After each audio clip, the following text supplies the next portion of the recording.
If Princess Diana were alive today, she would be 64 years old, but her kindness, her courage, and her voice still echo across the world. Who is Diana?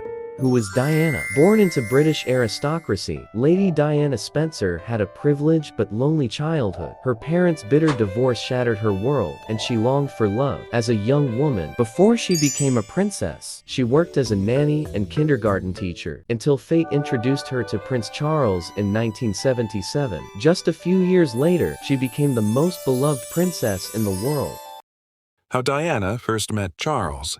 It all started with a teenage crush, but would it become a royal love story? In 1977, 16-year-old Lady Diana Spencer met Prince Charles for the very first time, but not for her. He was actually dating her sister, Lady Sarah. Charles visited the Spencer family home, Althorpe House, where Diana greeted him shyly. She later described him as pretty amazing. Charles, he saw Diana as a sweet, innocent girl. But years later, their paths would cross again, and this time, the whole world would be watching. Lady Diana Spencer begins her walk into royal history. Her wedding dress with a 25-foot silk train became a symbol of grace, style, and the dreams of a generation. Footage of the little bridesmaids holding the train and following her into the cathedral. Millions watched in awe. A fairy tale unfolding on the steps of St. Paul's Cathedral. And in that moment, the world didn't just witness a princess, it witnessed the rise of an icon. In a single walk, Princess Diana turned tradition into a timeless fairy tale. Diana's love abroad.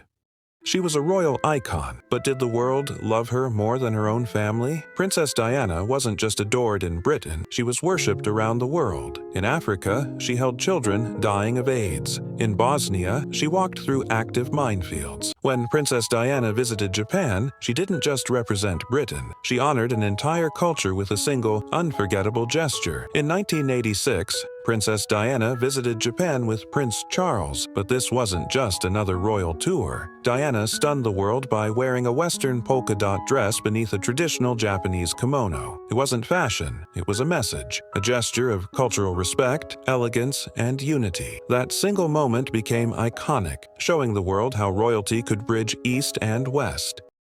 Who owns Diana's jewelry now?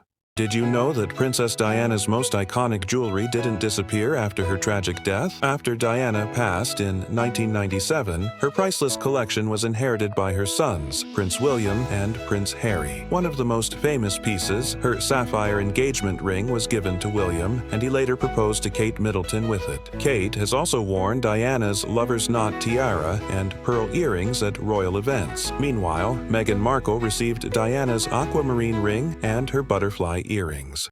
Her tragic end. August 31st, 1997, Paris. The world stood still as news broke of a tragic accident. But was it just an accident, or is there more to the story? Diana and Dodi Al Fayed left the Ritz Hotel in Paris, chased by paparazzi. Their Mercedes sped through the Pont de l'Alma tunnel, and then disaster. The French investigation ruled it an accident. The driver, Henri Paul, was intoxicated, but many weren't convinced. Some claim Diana's car was tampered with. Others believe the royal family wanted her silenced. A mysterious white Fiat Uno seen near the crash site has never been identified. Months before, Diana wrote a chilling letter. "My husband is planning an accident in my car. Was it a premonition or a warning?" No CCTV footage. Delayed medical response. The missing Fiat. Even today, the truth behind the crash remains one of history's biggest mysteries. The Queen of Hearts, who changed the royal family forever.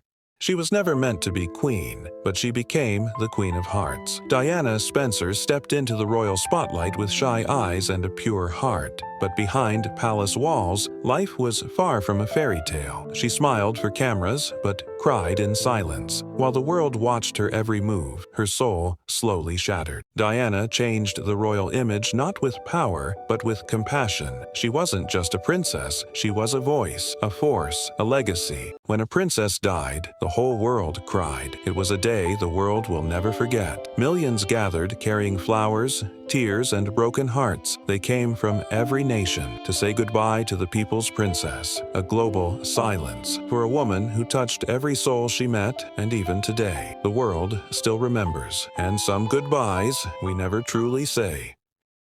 Do you think you'll ever be queen?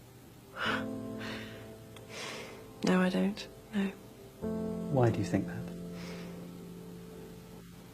I'd like to be a queen of people's hearts, in people's hearts. But I don't see myself being queen of this country. Personally.